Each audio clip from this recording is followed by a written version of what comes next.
سے، امت کی فکر سے اور محنت و مجاہدہ اور ریاضت سے دنیا کو ایک ایسا جہان متعارف کرا کے دکھایا تھا۔ اے لوگوں سنو، اگر کامیابی چاہتے ہو ہمارے نشان قدم پر چلتے رہنا، خدا تمہیں کامیابی کی منزل سے ہمکنار کر دے۔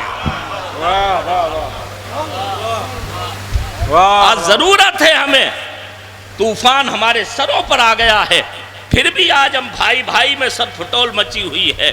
ہمارے آندھیاں، مزور آندھیاں ہمارے آشیانے مٹانے کے نہ صرف در پہ ہیں بلکہ آشیانے مٹاتی جا رہی ہیں۔ خانقاہوں پر بلڈوزر چل رہے ہیں، مدارس پہ چل رہے ہیں، مساجد پہ چل رہے ہیں، عقیدے پہ شبخو مارا جا رہا ہے، ارتداد کی آندھیاں آ رہی ہیں، اور ہم ہیں کہ ہم اپنی کٹیا میں رہ کے بڑے ہی مزے سے، چاؤ سے زندگی کے مزے لے رہے ہیں۔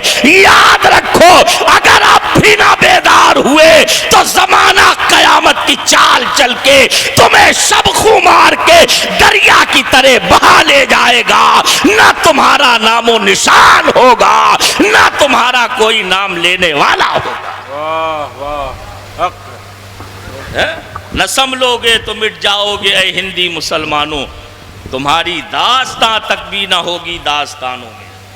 اچھا، ایک عجب عرض کروں گا، بڑی جرات کے ساتھ میں، ادب کے ساتھ علماء کرام تشریف فرما ہیں، میری جسارت کو معاف کریں، جن کا ہم عرس مناتے ہیں، مشائخ کرام تشریف فرمائے، علماء کرام غور کریں، عرس ہم ہر ایک کا نہیں مناتے ہیں۔ بات سمجھ میں آ رہی؟ عرس ہر ایک کا نہیں منایا جاتا ہے۔ ہمارے باپ مر جائیں، دادا مر جائیں، دنیا سے چلے گئے، ہمارے باپ دادا، لکڑ دادا، پردادا، سکڑ دادا، نہ جانے کتنے ہمارے بزرگ اور اسلاف دنیا سے چلے گئے، لیکن ہم نے کسی کا عرس نہیں منایا، نہ ہی ہر ایک کا عرس منایا جاتا ہے۔ اور اگر کوئی کاغذ کی ناؤ چلانا بھی چاہتا ہے تو چند روز کی چاندنی ہو کے پھر اندھیرا پاک ہو جاتا ہے۔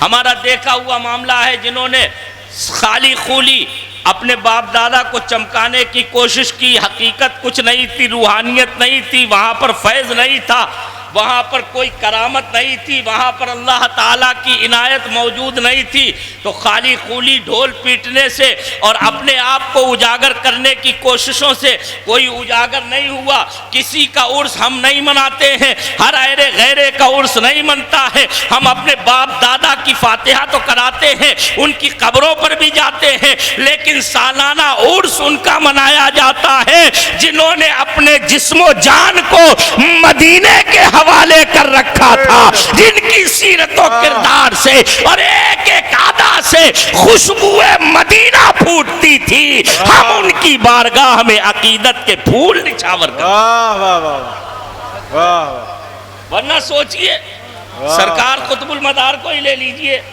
الحمدللہ یہ صرف یہاں مکن پور میں آ کے نہیں کہہ رہا ہوں، ہمارے پیر و مرشد حضور بحر العرفان مفتی آفاق احمد صاحب قبلہ رحمۃ اللہ علیہ اکثر فرمایا کرتے تھے، نجی محفلوں میں بھی اور عرس قطب المدار کے مواقع پر جب محفل کرتے جامعہ میں تو اکثر فرمایا کرتے تھے کہ یہ اطراف کے تمام مسلمانوں کی خوشبختی ہے کہ اللہ تعالیٰ نے سرکار قطب المدار جیسا ولی ہمیں عطا فرما دیا۔ یہ معمولی شخصیت نہیں ہے، کوئی جانے نہ جانے، اور جانتا وہ ہے جسے معلوم ہو۔ ابھی یہ بیٹھے ہوئے علامہ عارف اظہری صاحب قبلہ ہمارے بڑے پیارے دوست ہیں، حضرت مفتی سید شجر علی صاحب تشریف فرما، دیگر تمام بہت سارے علماء کرام ہیں۔ یہ جو علماء ہیں انہیں جاننے کے لیے علم درکار ہے، عالم کو عالم ہی پہچان سکتا ہے، کوئی انگوٹھا ٹیک آدمی ہو تو انہیں کیسے پہچان پائے گا، ہے کہ نہیں؟ سمجھنے کی بات ہے، ایک انجینئر کی مہارت کو انجینئر سمجھ سکتا ہے، ڈاکٹر کہاں تک پہنچا ہوا ہے اسے جاننے کے لیے ڈاکٹر ہونا ضروری ہے۔ کوئی بڑا معمار ہے تو اس کی مہارت اور باریکیوں کو اور خوبیوں کو پرکھنے کے لیے ایک معمار ہونا چاہیے، ورنہ عام نظریں تو تاج محل میں بھی کوئی خوبصورتی نہیں پاتی ہیں۔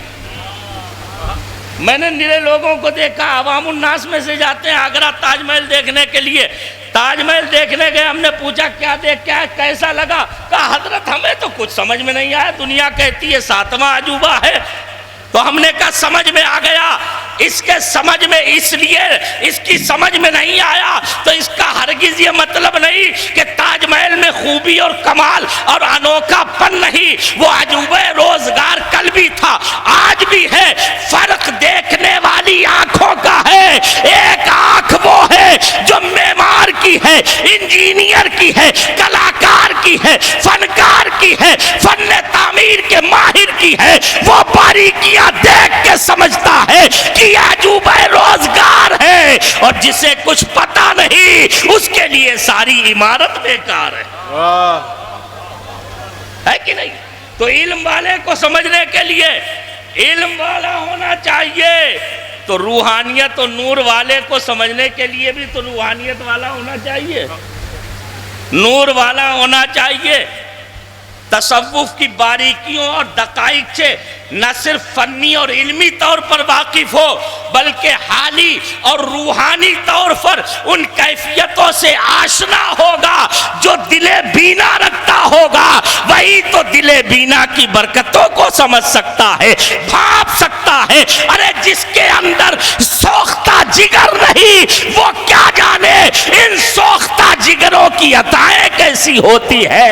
اس لیے سمجھ گیا کہ عرس جن کا منایا جا رہا ہے وہ اہل دل میں سے تھے، اس لیے اہل دل ان کا عرس منایا کرتے ہے کہ نہیں؟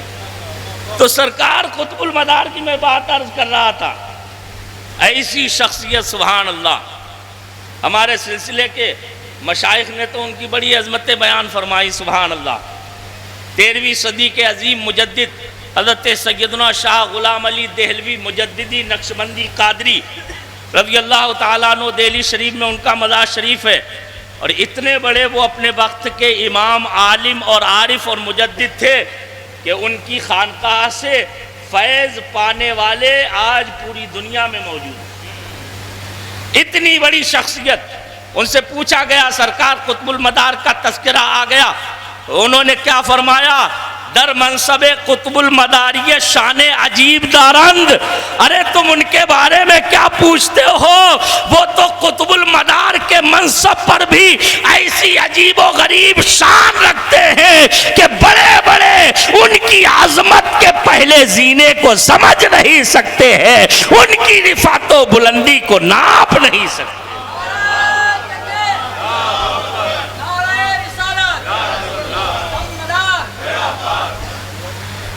تو 600 سال سے اوپر ہو گئے سرکار قطب المدار کو۔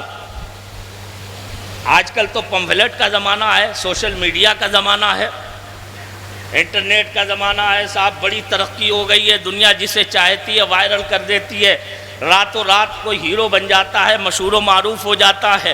لیکن اب سے 50 سال پہلے، 100 سال پہلے، 200 سال پہلے اور پیچھے چلے جائیں تو اتنے ہی ذرائع اور ذرائع ابلاغ کم ہوتے جائیں گے، پھیلنے کے اسباب کم ہوتے جائیں گے، آنے جانے کے ٹرانسپورٹ کے اسباب و ذرائع محدود ہوتے چلے جائیں گے، لیکن آپ ہی نہیں، ہم ہی نہیں، بلکہ ہندوستان کے کونے کونے میں جہاں بھی انسان جاتا ہے اور جہاں سنی موجود ہے وہاں پر آپ اگر تذکرہ چھیڑ دے سرکار قطب المدار کا تو کوئی نہ کوئی ایسا ضرور مل جائے گا جو یہ کہے گا ہاں ہاں ارے وہی قطب المدار ہے کہ جن کے وسیلے سے ہماری ماں کی دعا قبول ہوئی تھی، ہماری دادی کی منت برائی تھی، ہمارے فلاں رشتہ دار کی بڑی پریشانی تھی، ان کے در دولت پر حاضر ہوا اور پریشانیوں سے چھٹکارا مل گیا۔